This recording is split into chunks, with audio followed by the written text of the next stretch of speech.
जय श्री श्याम, जय खाटू नरेश की, हारे के सहारे की जय, लख दातार की जय। तो आपने सबने सुना है कि खाटू श्याम सबकी मनोकामना पूर्ण करते हैं। लाखों भगत यहाँ पे आते हैं और हर रोज लाखों भक्तों की अर्जी बाबा स्वीकार करते हैं। जिनके पास कुछ भी नहीं होता है उनको बाबा सब कुछ देते हैं।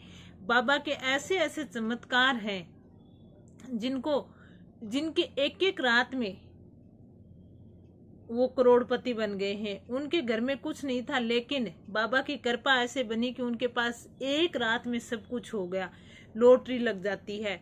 और ऐसे खूब सारे लोग आपने देखे होंगे जो कि बड़े बड़े करोड़पति हैं, वो सब बाबा को मानते हैं। तो इसके पीछे क्या है रहस्य? ये बाबा कौन है, कहाँ से आए और क्यों कलयुग में इनका इतना चमत्कार है कि ये हर घर में जाने जाते हैं।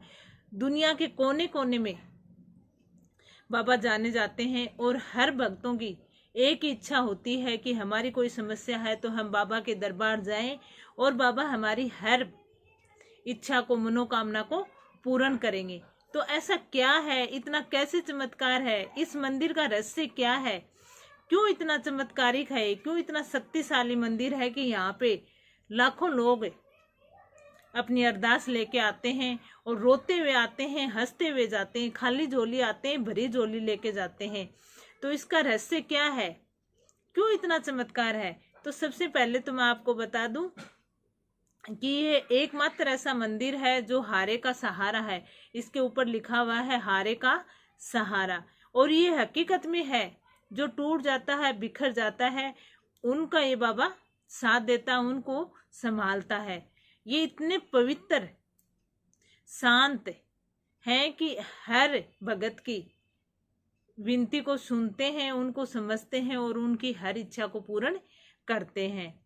तो सबसे पहले तो मैं आपको थोड़ा सा डिटेल में इसका बता देती हूँ कि महाभारत का युद्ध द्वापर युग था।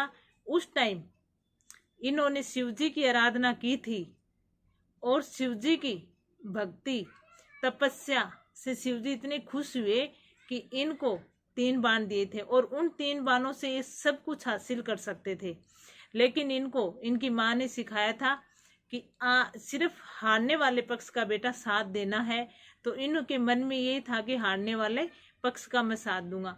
और जब धर्म की लड़ाई हो रही थी तो श्री कृष्ण जी को ये पता चला कि ये मतलब जैसे एक साइड कौरवों के साथ होंगे तब पांडव हारते होंगे, तो ये पांडवों के साथ जाएंगे, क्योंकि ये अपने वरदान से बंधे हुए हैं कि ये हारे का साथ ही देंगे। तो इस तरह से जब श्री कृष्ण जी ने ब्राह्मण का वेश करके इनका शीश मांगा तो इन्होंने अपना शीश दिया, और उस शीश को उन्होंने अपनी इच्छा व्यक्त की कि हे भगवान, मेरी बहुत इच्छा थी कि मैं कोई युद्ध में मैं अपनी शक्ति का प्रदर्शन करूं, मैं भी अपना पक्ष रखूं या फिर मैं भी उस चीज में साथ दूं, लेकिन ऐसा नहीं है। तो मेरी एक इच्छा है कि मैं महाभारत का पूरा युद्ध देखना चाहता हूं। तब श्री कृष्ण जी ने इनको कहा कि आपको मैं पूरा युद्ध देखने का मौका दूंगा और आप को ऐसी जगह स्थापित करूंगा जहां से आपका शीश पूरा युद्ध देखेगा। और उस शीश ने पूरा युद्ध देखा। वो शीश इतने दिन तक कैसे चला कि मतलब शीश है, कट गया तो धड़ से अलग होते ही उसमें प्राण निकल जाते हैं, नहीं। तब श्री कृष्ण जी ने इनको कहा कि मैं आपको पूरा युद्ध दिखाऊंगा। तो उस टाइम उनकी विद्याओं से 14 देवियों के अमृत जल से इनके शीश को सिंचा गया था। और ये शीश जब तक महाभारत का युद्ध था तब तक इन्होंने युद्ध देखा और इनके शीश में जान रही, जीवित रही, इनकी आंखें खुली रही। और उसके बाद में जब इनसे पूछा गया कि युद्ध में कौन हारा, कौन सबसे ज्यादा प्रदर्शन कर रहा था, जब पांडवों ने कहा कि मैं, भीम ने कहा कि मैं अपनी गदा से सब कुछ कर रहा था, अर्जुन ने कहा मैं अपने तीरों से, तब श्री कृष्ण जी ने कहा कि एक ऐसा गवाह है वो बताएगा कि इस युद्ध में सबसे ज्यादा जो वीरता दिखाई वो कौन था। तब इन्होंने कहा कि मुझे तो भगवान आपका सुदर्शन चक्कर ही सब जगह घूमता हुआ दिखाई दिया था। और भगवान श्री कृष्ण जी ने उस टाइम इनको कहा कि आज के बाद कलयुग में आप मेरे नाम से पूजे जाओगे। मैं आपको वरदान देता हूँ कि आपकी शीश की पूजा श्याम नाम से होगी, और मैं जिसकी तकदीर लिख देता हूँ उसको कोई नहीं बदल सकता है, लेकिन मेरा लिखा हुआ भी आप बदल दोगे।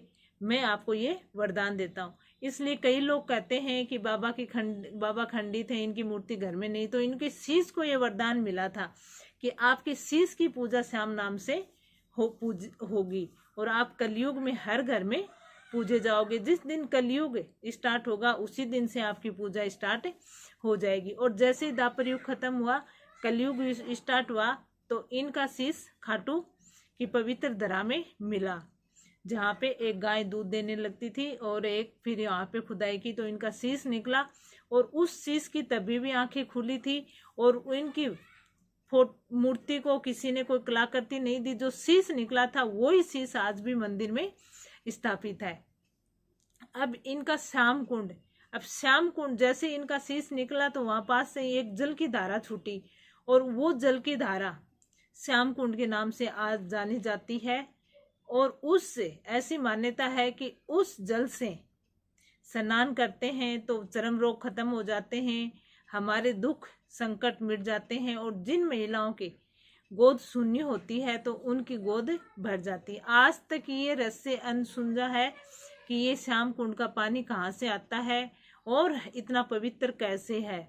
तो ये उसी टाइम का श्याम कुंड है, जो उसी जो जल धारा निकली थी वही जल की धारा है, जो कि आज श्याम कुंड के नाम से जानी जाती है। दूसरा, लाखों भगत आते हैं, लेकिन हर बार हर भगत यही कह के जाता है कि यहाँ पे आए तो हमारी हर मनोकामना पूर्ण हो गई है।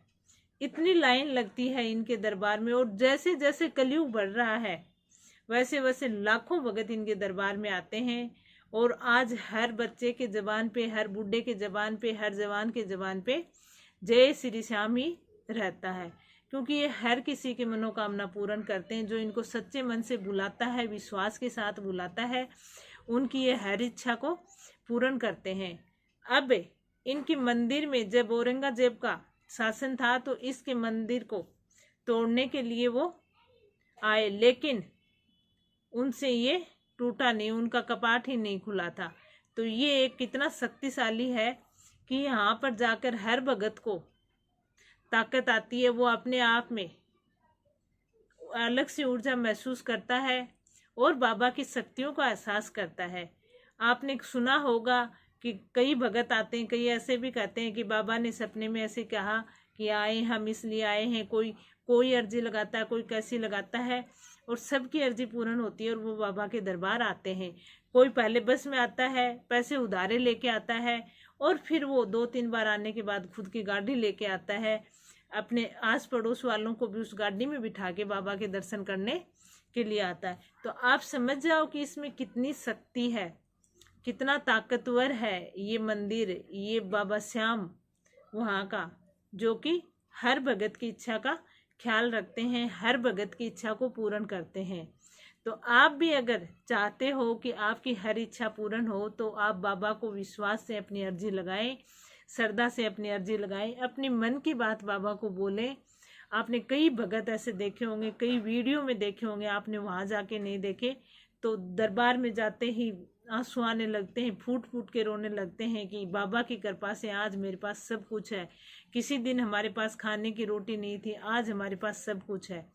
तो बाबा में बहुत शक्ति है। और आज के दिन अगर आप भी संकट में हो, कष्ट में हो, तो सच्चे मन से बाबा को पुकारो। बाबा आपकी हर संभव सहायता करते हैं, क्योंकि ये हारे हुए का साथ देते हैं, टूटे हुए का साथ देते हैं। इनके दरबार में इनको वरदान है कि एक बार हार के इनके दरबार में शीश झुका दिया, फिर वो किसी और से नहीं हारेगा। लेकिन उसके लिए बाबा पर विश्वास, श्रद्धा होनी चाहिए। ऐसे तो बिना विश्वास के कोई काम नहीं होता है। तो ये था आज का वीडियो। कैसे लगा कमेंट करके ज़रूर बताना। कमेंट में जय श्री श्याम लिखकर एक जयकारा बाबा का लगा देना। वीडियो को लाइक एंड शेयर, चैनल को सब्सक्राइब। जय श्री श्याम, जय खाटू नरेश की।